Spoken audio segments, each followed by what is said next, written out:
5. Balanceándose y rechinando, las caravanas de carretas recorrían penosamente las 15 millas que hay de Soctón a El Calvario, atravesando el Cerro de Chiapa.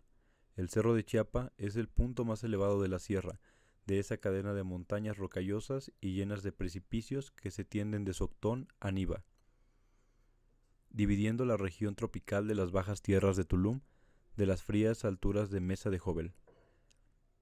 Ese alto pasaje, llamado el Calvario, corresponde exactamente a su excelente nombre católico, ya que constituye en todo sentido un positivo calvario para el viajero de todas clases, tanto para el que viaja a pie como para el que lo hace a caballo o en mula.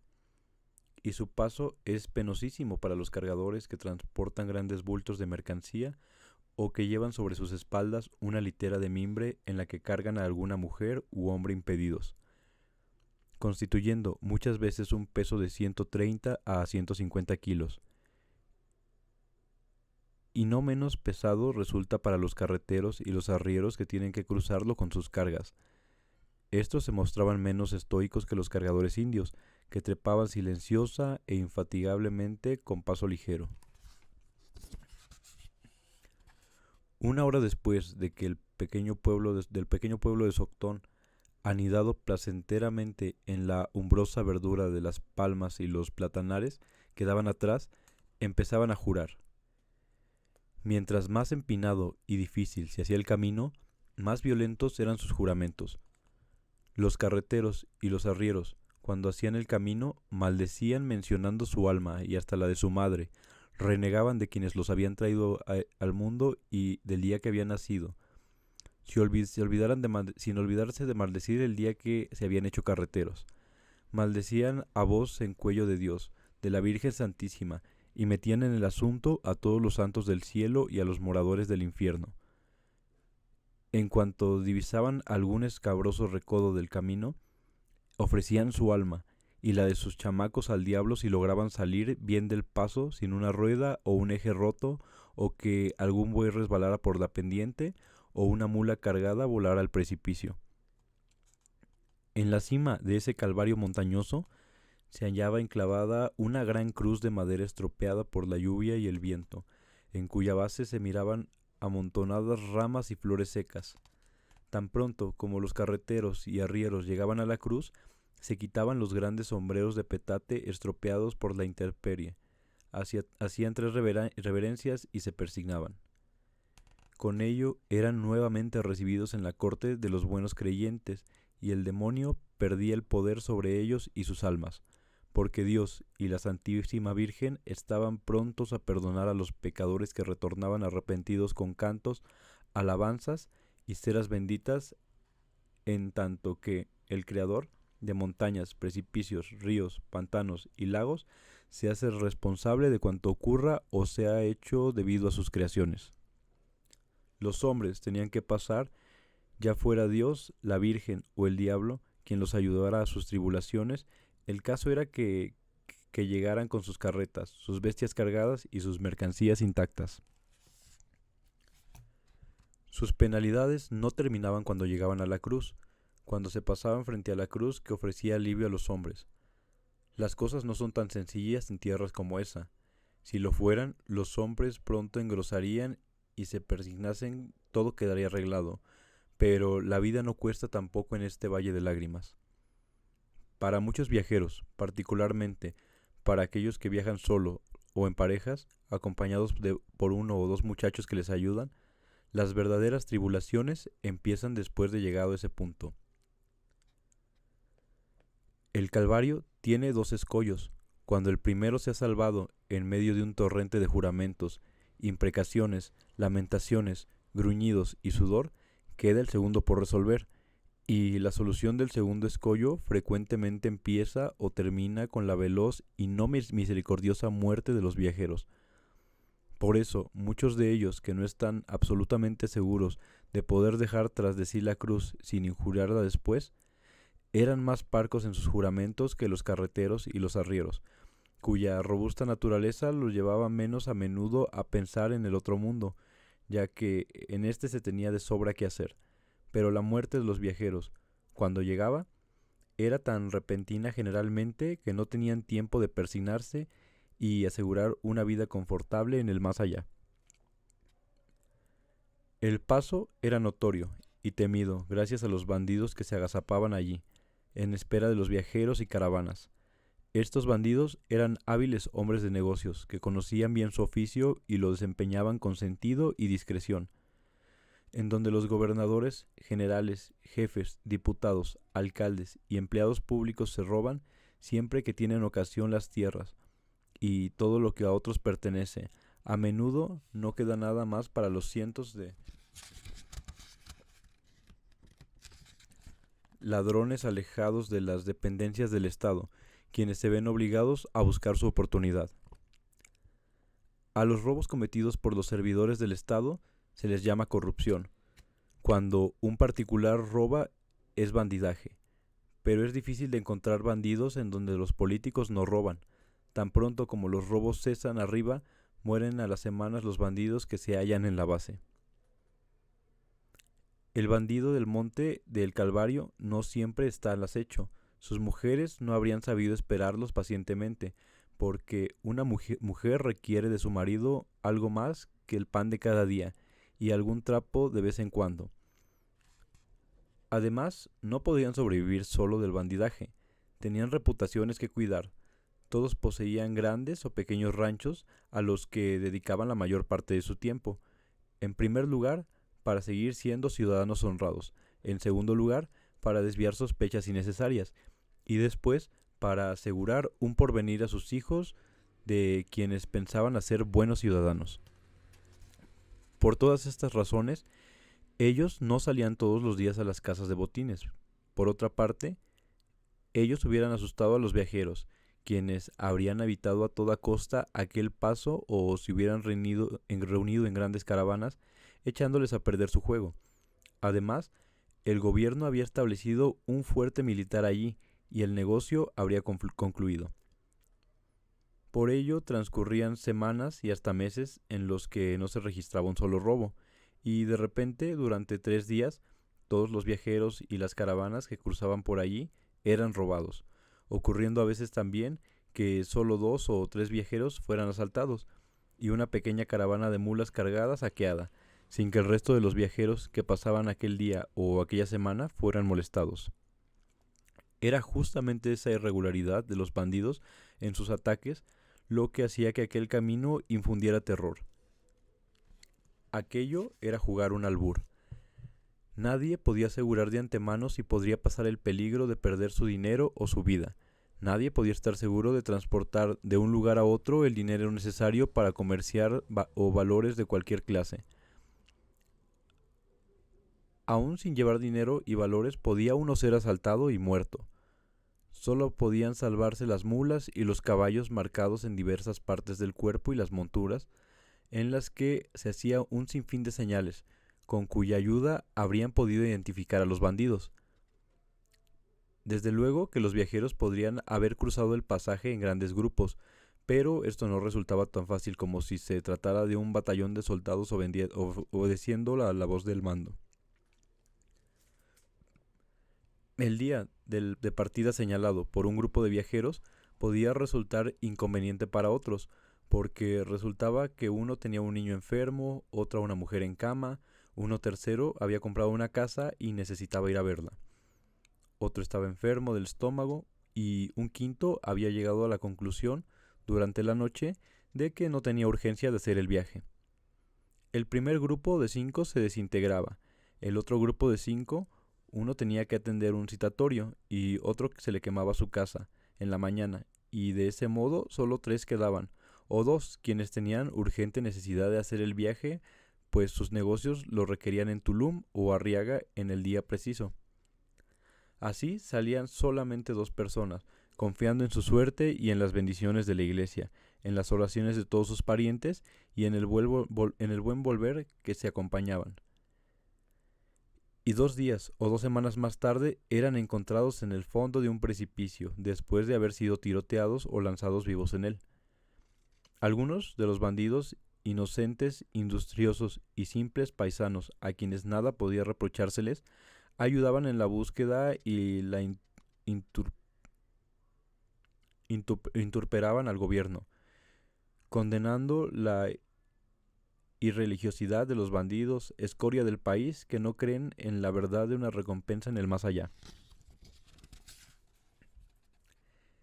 Quien quiera que haya sido el responsable de la creación del Paso, el Calvario, ya sea un terremoto del mismo Dios que está en los cielos o bajo la costra de la tierra, quien quiera que haya sido o cualquier cosa que se haya hecho por lo que se haya hecho debido, no fueron mezquinos, porque el autor, fenómeno o divinidad hizo una de las maravillas de la naturaleza.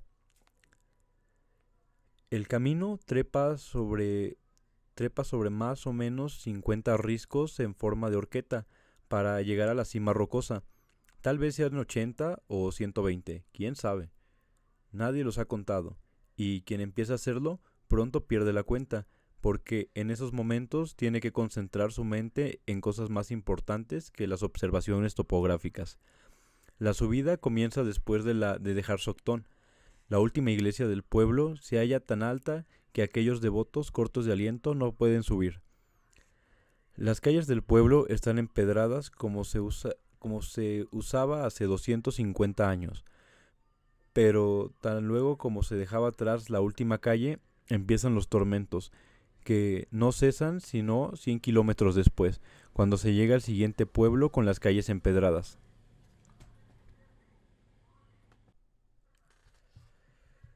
Dejando la planicie tropical, en la que todas las calles y plazas se hallaban festoneadas de altas palmeras, en donde los campos y jardines y las grandes haciendas ofrecen vegetación lujuriosa, sus flores, plantas, maleza y árboles de la zona torrida, en el camino asciende a las frías alturas de la sierra, en donde las coníferas crecen tan altas y erguidas como en el norte de Ohio.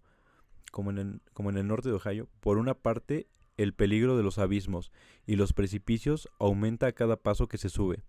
Por otra, casi durante todo el camino se divisan las escarpas de la sierra, cuya apariencia varía de acuerdo con las dispersas plantas y hierbas espinosas que la van cubriendo.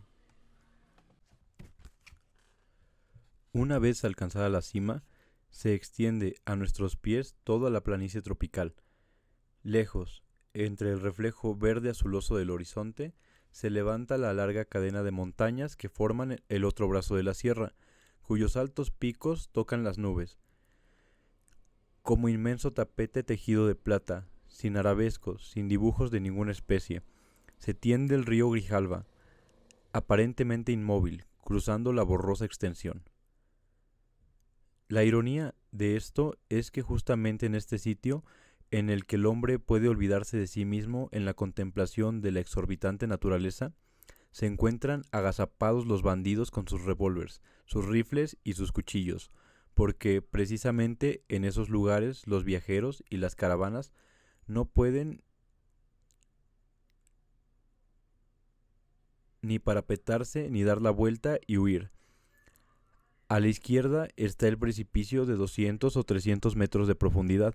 A la derecha, la escarpada montaña, tan empinada y abrupta, cubierta por una capa tan densa de espinos tan largos de un dedo, que ni una cabra podría intentar escalar por allí. Es fácil comprender por qué muchos viajeros llaman el paso Ayúdame Purísima. ¿Por qué llaman al paso Ayúdame Purísima? Pero como los bandidos son también buenos católicos y también invocan a la Purísima para que les proporcione un buen botín en el día, cada parte puede contar con un 50% de probabilidad de éxito. Conocedores de los incontables peligros del camino, los carreteros tenían por costumbre esperar en un campamento de los alrededores de Soctón hasta que se juntaban bastantes carretas para formar una caravana numerosa. Los bandidos pueden detener por algún tiempo una larga caravana de carretas, pero no podrán atacarla y saquearla con éxito. Tan pronto como ellos caen sobre la primera carreta y tiran un solo disparo, o hasta un grito lanzado por los carreteros atacados, la caravana se estrecha, los carreteros se parapetan tras las carretas y avanzan con sus armas de fuego. Machetes, hondas, piedras y todo aquello que pueden echar mano. Y entonces los bandidos tendrán pocas esperanzas de escapar, a menos de que corran oportunamente. Si atacan la última carreta de la caravana, ocurrirá lo mismo, solo con un cambio de frente. Ha sucedido algunas veces que cuando los bandidos se enteran de que una caravana va cargada con dinero, la atacan por el frente y por la retaguardia. En medio del aturdimiento que esto produce, ellos logran lanzar algunas carretas al abismo, cortando rápidamente las amarras de los bueyes y saqueando algunas de las carretas, cuyo contenido tiran al precipicio en el que se hallan apostados algunos de sus hombres, quienes se llevan a toda prisa el botín a un lugar seguro. Pero la cosa se pone dura para los bandidos que pelean arriba, pues no siempre les es fácil escapar y poner a salvo el pellejo, ya que muchos de ellos resultan heridos y algunos faltos de ciertas porciones de su anatomía, y tienen que dejar la pelea sin haberse posesionado de la carreta que conducía el dinero y sin haber podido echarle un vistazo siquiera. Si la carga de las carretas consiste en mercancías de poco valor para ellos, tales como sal, libros, botellas o materiales de los que les será difícil salir, como refacciones de máquina, hojas de lata y varillas de hierro, entonces las carretas podrían partir en pequeñas caravanas formadas por 5 o 6. Los carreteros llevaban poco dinero consigo, tal vez 60 o 70 centavos, y sabían bien cómo esconderlo de modo que ningún bandido pudiera encontrarlo jamás. Cuando transportaban las mercancías valiosas, tales como sedas, relojes, trajes, vinos, licores, revólveres, rifles de caza y municiones, solo partían en grandes caravanas conformadas por 40 o 60 carretas. Pero esas caravanas, si bien proporcionaban una buena protección contra bandidos, presentaban muchas desventajas. Hacían el camino más despacio, resultando el flete más caro, porque cada día que pasaba había de calcularse el alimento de los bueyes y el salario de los hombres, y tomar en cuenta también que un día de retardo podía significar la pérdida del mercado para las mercancías. Una caravana larga también acrecentaba la dificultad de obtener alimento para los bueyes, y ocurría más a menudo que en las pequeñas, que los ejes se rompieran y todas las caravanas tuvieran que detenerse mientras se hacían las reparaciones necesarias. Por ello, los carreteros viajaban en grandes caravanas solo cuando había mercancías que proteger. Las carretas de 2 grandes ruedas eran de construcción pesada y resistente. Las ruedas eran muy altas, debido a que tenían que cruzar ríos y pantanos. El cuerpo de la carreta era angosto, medía cerca de 2 veces de ancho y estaba protegido por una franja de aros. En una hilera de 20 carretas, habría escasamente 2 que tuvieran la franja de protección hecha del mismo material. Unas eran de lona gruesa, otras de hojas de palma, otras de piel de antílope, tigre o león, otras de remiendos de calzones y camisas de manta y pedazos de zarape. A veces se veía un tejo tejido de otates y otros de piel de cabra y oveja bien curtidas. Eran tiradas por bueyes, bestias grandes de largos cuernos. Muchas de ellas se veían tan grandes y poderosas que parecían elefantes disfrazados. No llevaban el yugo al cuello, sino atado sobre las potentes frentes. Los 2 bueyes que hacían el par eran colocados uno al lado del otro. Se les ponía el pesado yugo sobre la cabeza, detrás de los cuernos. Era este tan pesado como necesitaba un hombre fuerte para levantarlo. Cuando el yugo se hallaba en la posición requerida y los bueyes a la distancia necesaria uno del otro, se les ataban los cuernos con tiras de cuero. En algunas ocasiones, los animales tenían los cuernos perforados, y de este modo las correas quedaban mejor sujetas. Una vez que el yugo era atado a los cuernos, se ataba a la lanza de la carreta. Así, el movimiento de uno necesitaba corresponder al movimiento de otro. Los bueyes nada podían hacer cuando estaban en movimiento para defenderse al delantero de los piquetes de los tábanos y otros insectos que, por cierto, volaban a los alrededores de las carretas. No podían lamerse, ni siquiera agitarse. Tenían que soportar lo que Dios, creador de los insectos, les mandara. Y así, en los días de la lluvia, que la lluvia amenazaba o que por cualquier motivo los insectos se hallaban más rabiosos y sedientos de sangre, los bueyes se cubrían totalmente de sangre, que les goteaba incesantemente resbalando por la piel. Con sus grandes ojos protuberantes e inexpresivos, fijos en el camino que se extendía ante ellos, iban moviéndose despacio, paso a paso, tirando de la carreta tras de sí. Su andar era extremadamente lento, su movimiento era regular como el de una máquina. Se les surgía no golpearlos con un látigo, sino espoleándolos con un aguijón, largo, hecho de madera dura, aguzada en la punta. Algunos tenían adosado un clavo.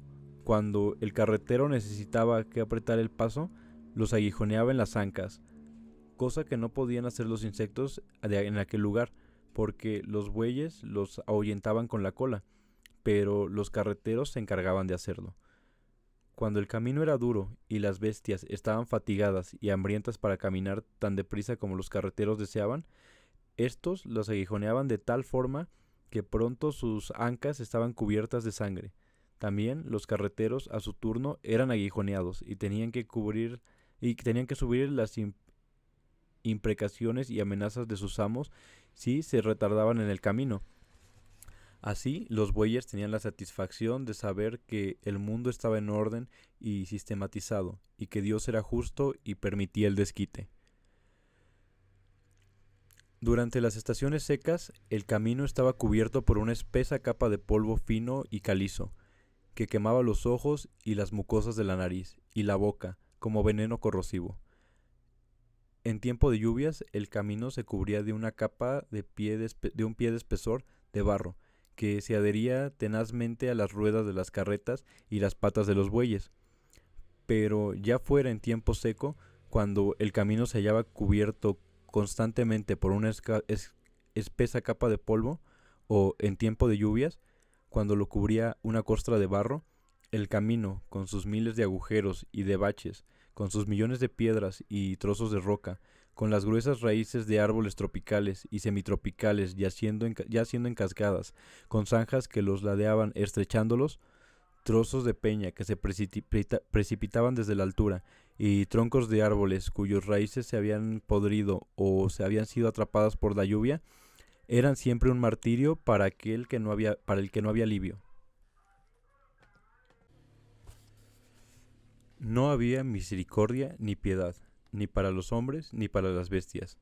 No había tregua en la lluvia de sufrimientos que descendían sobre el carretero y los bueyes. En Suchiapa, Tulum, Soctón, Niva, Jovel, Balum Canán, Zapalut y muchos otros grandes y pequeños lugares vivían miles de gentes que deseaban sal, ropas, calzados, mandolinas, baúles, licores, relojes, máquinas de escribir, fonógrafos, jarras de porcelana, seda, camisas, arracadas, cámaras fotográficas, sombreros de fieltro, cerillos, canela, aspirinas, pinturas de aceite, madejas de hilaza, botellas de cerveza, lápices, navajas de rasurar, anteojos, tornillos, calendarios, botones y un sinfín de cosas más. Sin medio de transporte no hay civilización. La caravana se arrastraba en camino del Calvario, produciendo una sinfonía que ningún compositor podría lograr.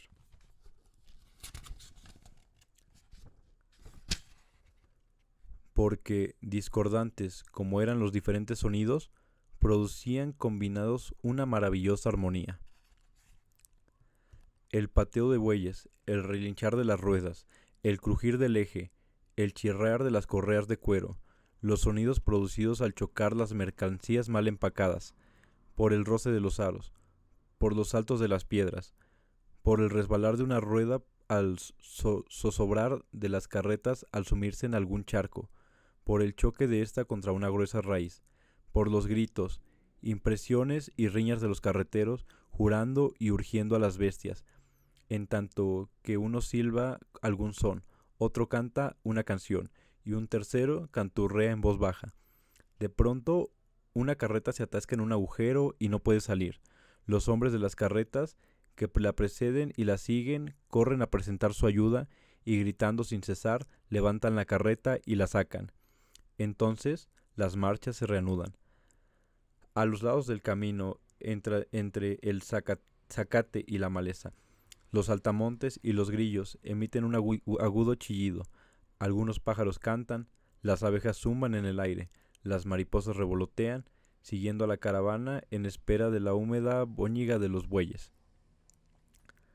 La caravana va envuelta en un sudario de polvo, cuando el viento lo golpea en alguna vuelta del camino.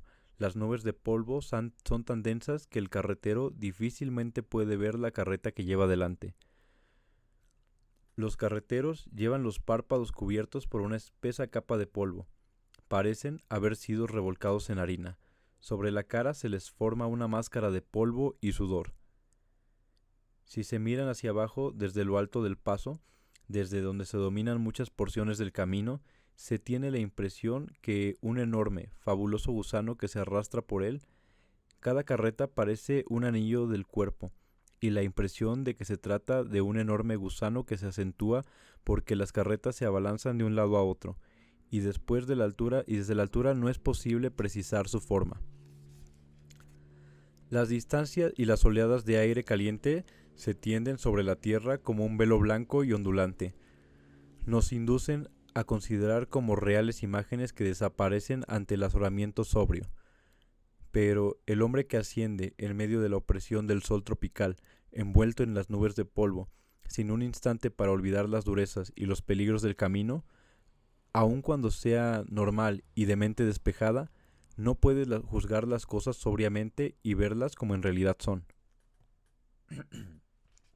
La caravana ha hecho el ascenso, emerge de la última garganta entre los abruptos riscos y alcanza la amplia planicie del Calvario. Había 3 ranchos en esa planicie. El mayor de ellos, el Calvario, parecía un pueblecito con sus numerosos jacales habitados por peones. Otro más pequeño, situado al lado de la planicie, causaba una impresión de limpieza e invitaba al idilio con sus blancas paredes y los pilares de su pórtico. Generalmente allí se hospedaban viajeros que hacían recorridos a caballo, pues se hallaba justamente en el camino de Tulum a Jovel. Los viajeros que salían de Jovel trataban siempre de llegar hasta ese rancho, porque su camino de allí a Tulum les parecía más corto que cuando tenían que emprenderlo después de pasar la noche en el pequeño pueblo de Niva. La planicie se hallaba cubierta todo el año de buen pasto. Cuando la estación seca finalizaba, el pasto se hallaba ciertamente escaso de elementos nutritivos, pero los pobres bueyes, sobretrabajados, las mulas y los caballos olvidaban rápidamente sus exigencias sobre el particular y se mostraban encantados de haber llegado por fin al sitio de descanso. La vista de la acogedora extensión cubierta de pasto, por fino y pobre que fuera, regocijaba a los animales, que relinchaban gustosos.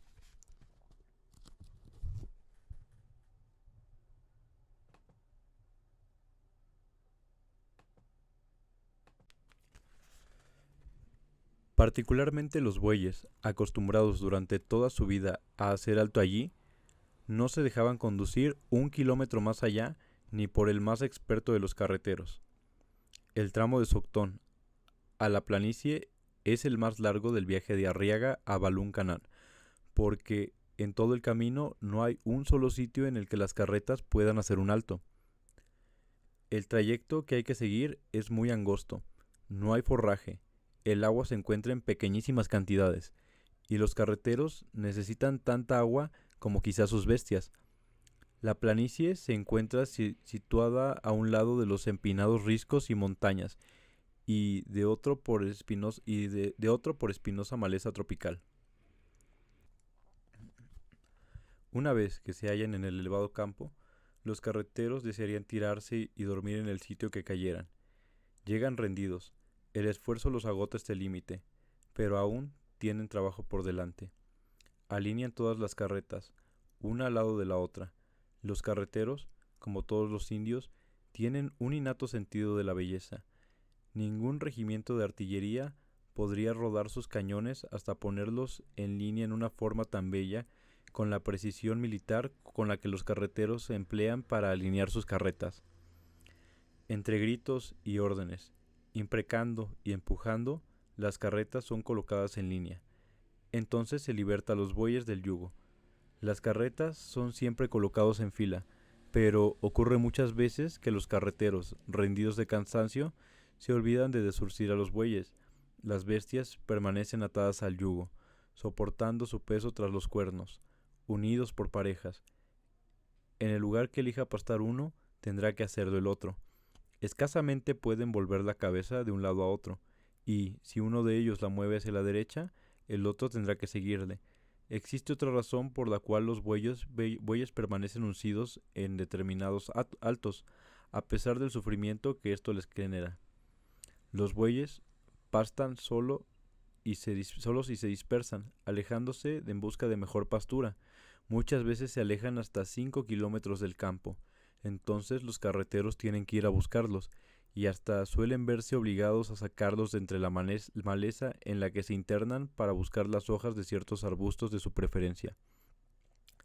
La búsqueda puede representar para los carreteros medio día o hasta un día. Puede ocurrir que todos los carreteros de una caravana tengan que darse a buscar un par de bueyes y hasta uno solo.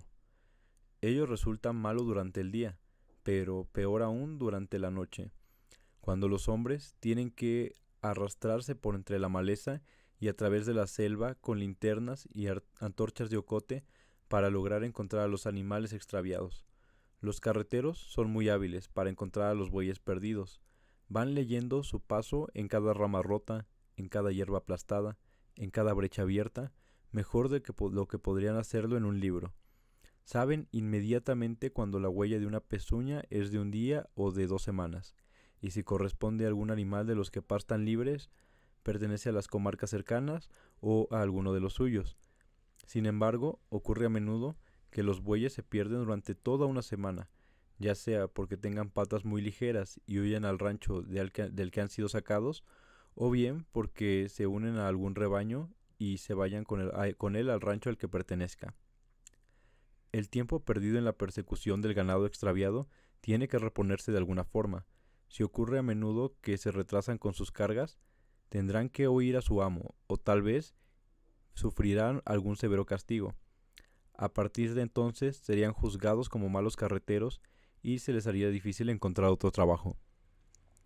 No se debe formular tan rápidamente una acusación contra el carretero por su crueldad a los animales. Si alguna vez dejan a los bueyes uncidos no se alejarán mucho. El pesado yugo colocado a través de su cuello suele ponerlos entre los árboles. Sin embargo, el carretero no puede arriesgarse a dejar sus bueyes uncidos en los altos, porque no pueden alimentarse tan bien como cuando se hallan libres. Si están hambrientos, sus condiciones son malas, y no les es posible tirar convenientemente, y tal vez hasta sea necesario dejarlos en la mitad del camino. No resulta práctico llevar el forraje en las carretas y alimentar a los animales en las paradas. Son bestias grandes y necesitan mucho forraje para estas condiciones de trabajar, y si la carreta está cargada con forraje, no queda sitio para la carga. El maíz se debe llevar para los animales, pues no es posible comprarlo en cualquier parte a lo largo del camino, ocupa bastante lugar y aumenta considerablemente el peso. Por mucho que un buen carretero se dé a pensar en la forma de hacer justicia a su amo, a sus bestias y a los comerciantes que requieran las mercancías para fecha precisa, se encuentra a cada vuelta del camino con circunstancias más poderosas de las que él y sus mejores intenciones. Cientos de miles de animales, millones de hombres, deben sufrir este límite y más allá, a fin de que la civilización exista y sea llevada al rincón más remoto de la tierra en donde un ser humano se halle.